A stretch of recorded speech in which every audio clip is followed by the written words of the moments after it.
All right, we're going to talk the next book in a series of unfortunate events. This is Book the Fifth, The Austere Academy by Lemony Snicket. And in this, due to the events of the last book, the Baudelaires are sent to boarding school, and the only boarding school that Mr. Poe can get them into is Proof Rock Preparatory School, which is one of the worst boarding schools possible. Here, the Baudelaires are told by Vice Principal Nero, who fancies himself a violinist, who is the worst violinist possible, and just an a-hole overall, that not only will Violet and Klaus be in school, but Sunny will be his secretary, and they have to live in what's called the orphan shack, which is full of crabs. Until they can get written permission from a new guardian, because they don't have a guardian right now. So, this is just the beginning of their misery here. Violet's teacher is a man who tells really boring stories, and they have to write them all down because they'll get quizzed on them. And Klaus's teacher is obsessed with the metric system and measuring everything. Also, Sunny is forced to be a secretary, including typing and answering phones and stuff, even though she's a baby. But it's not all woes here. The Baudelaires meet the Quagmire siblings. Well, two of them. The Quagmires are in a similar situation to the Baudelaires, where the triplets went through a fire. In fact, one of their members, Quigley, succumbed to the flames. And so Isadora and Duncan Quagmire are the only support they have. Count Olaf shows up disguised as the turban-wearing gym teacher Coach Genghis, who, on top of the Baudelaires being forced to do terrible assignments, makes them run laps every night until the crack of dawn. It's pretty bad stuff. So anyway, what did I think of the Austere Academy? Now this one, where the last book dealt with discussing like labor jobs and the workforce and was a satire of that, this is a satire of the school system. Specifically private schools, but schools in general.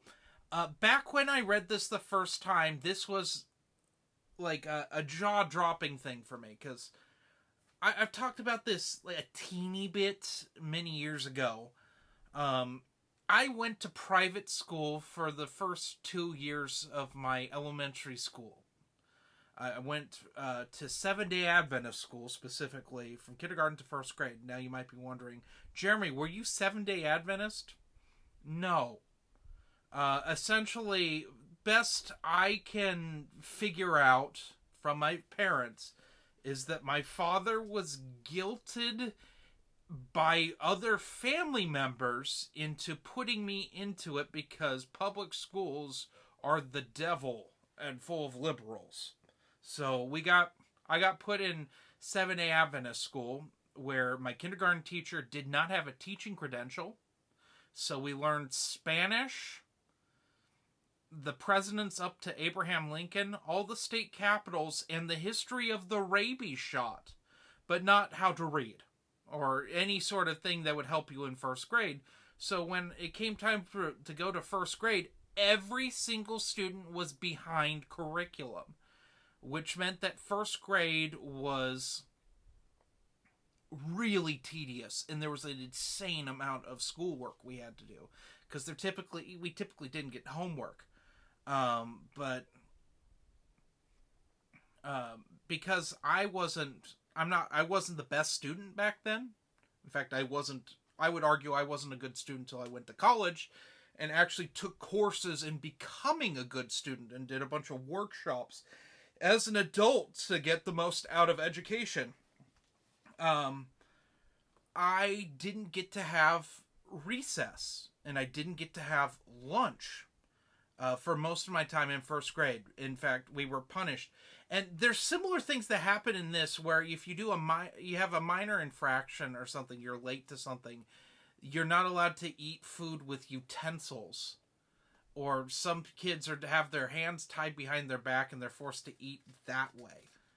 Like, I mean, that's extreme examples, but we had like weird punishments and stuff that were like kind of like that. Like, it was just a weird environment, especially if you didn't go to the church, which the church was actually across the street from the school.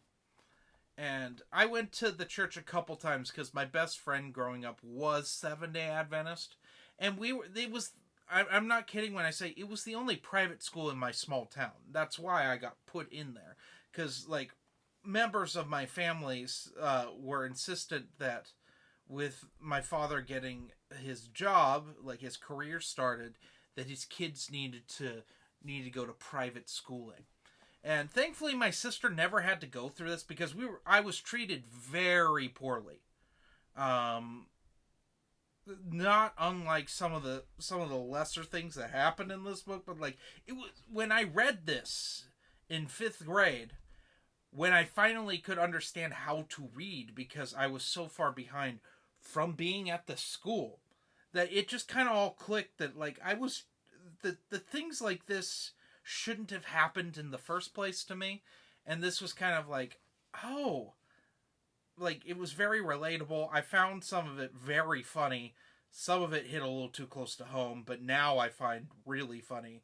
Like not Foreman Flacatono, that's the villain of the last book. Vice Principal Nero's violin performances.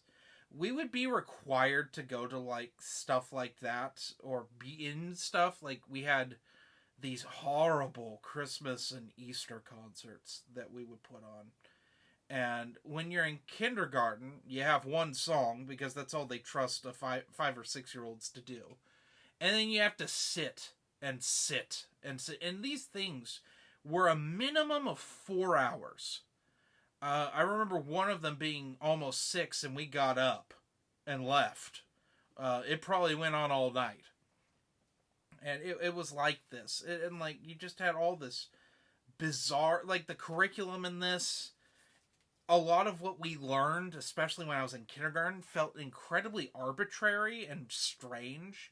When I was in first grade, it was more religious doctrine, like indoctrination. A lot of religious indoctrination, which I'll talk more about this in another video in the future, because it doesn't super pertain to this, but like this is, out of all these books, this is one of the more relatable ones to me, and I appreciate what Lemony Snicket was doing with this.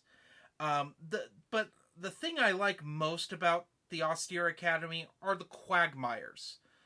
I like Duncan and Isadora quite a bit, and how the Baudelaires become friends with them. Also, I like how all the Baudelaires kind of get to shine in this, where in later books, you'll have like one of them shine in particular over the others, and it kind of rotates. But this, we get to see all of them. There is more than what seems to be going on in this, and I'm not talking like the unauthorized autobiography, which I'll get to in like a month or two. Really retcons some things to be more important to the overarching plot of the latter books.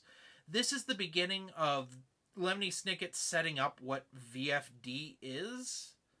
I think it's named once at the end of this book, but it's the beginning of VFD and the beginning of, like, it's not just Count Olaf targeting the Baudelaires. There is more to it than that, which is kind of neat.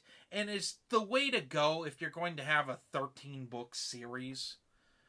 You need to have more than just rinse and repeat Count Olaf hijinks. You need to have other plot lines going on. And the kids that are initially reading these books are growing up, so it's good to grow with them, which is nice. I don't know. I really like this one. This is probably one of my favorites of all of these. Also, the teachers, and there's actually foreshadowing to book 12 in this, which I thought was really fun, with certain characters, but like also Vice Principal Nero is just the worst. I mean, he's straight up villainous. He mimics and is just a bully to all the children. And then, of course, I can't forget to talk about Carmelita Spatz, who is a character that shows up later on in the series, but in this, she's just a bully kid who calls everyone a cake sniffer, which I'm not in. I kind of think I know what that means, but like at the same time, it's a strange insult, and it's just villainous. She's just the worst. So anyway, what would I rank this one? I'd probably give it a solid 5 out of 5. It's just a great way to up the ante from The Miserable Mill. So anyway, have a nice day.